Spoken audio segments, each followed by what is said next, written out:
Sociedade Rural do Paraná realizou o 5º Fórum do Agronegócio aqui em Londrina. Especialistas debateram o papel do setor a partir do meio ambiente, hoje e para o futuro. Os participantes se reuniram para refletir de que forma o setor está enfrentando dificuldades novas e as antigas também. Em relação ao clima, este especialista diz que o produtor rural precisa buscar fontes confiáveis e usar as estratégias que ele já conhece, ajustadas ao monitoramento climático. O planejamento meteorológico ele pode ser feito em 3 etapas, no curto, no médio e no longo prazo. Quando a gente está olhando o longo prazo, eu estou falando meses atrás, já pensando numa variedade de semente de soja, por exemplo, que eu tenho que aplicar agora. Eu preciso de uma variedade mais precoce, uma variedade mais resistente a um estresse hídrico, por exemplo. Quando eu estou falando de um planejamento de curto prazo, eu estou começando a falar de data de plantio. É melhor eu plantar agora? É melhor esperar mais 5, 10 dias? É melhor esperar quanto de fazer esse plantio ou uma colheita?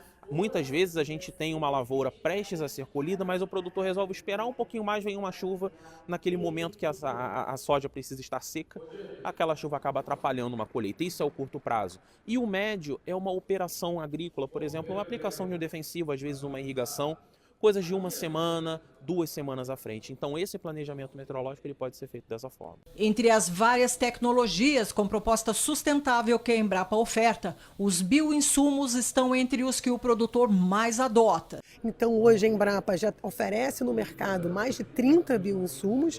É importante dizer que fomos protagonistas desse trabalho na década de 80 com a fixação biológica de nitrogênio. Hoje praticamente quase toda a produção de soja no Brasil tem fixação biológica de nitrogênio, com redução de custos em torno de 19 bilhões de dólares ano.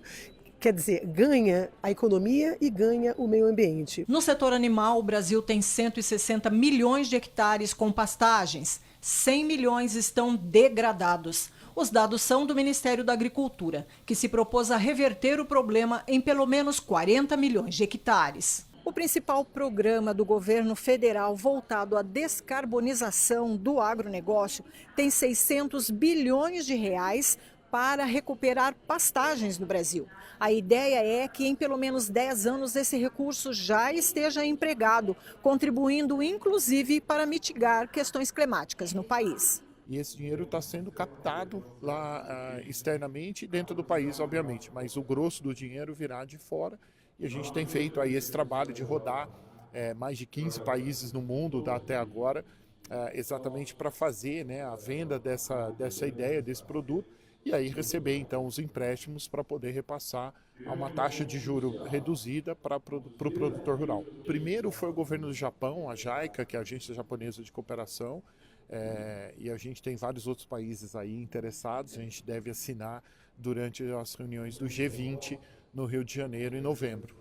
As últimas 4 safras seguidas do Paraná tiveram produção reduzida por diferentes efeitos do clima. O representante da Sociedade Rural do Estado reforça que o setor se protege quando aplica estratégias sustentáveis. Então a gente precisa realmente estudar, trabalhar, melhorar a parte de estrutura da terra, a parte de bioinsumos é muito importante hoje. Uma terra mais bem preparada, ela sofre menos com as intempéries do clima.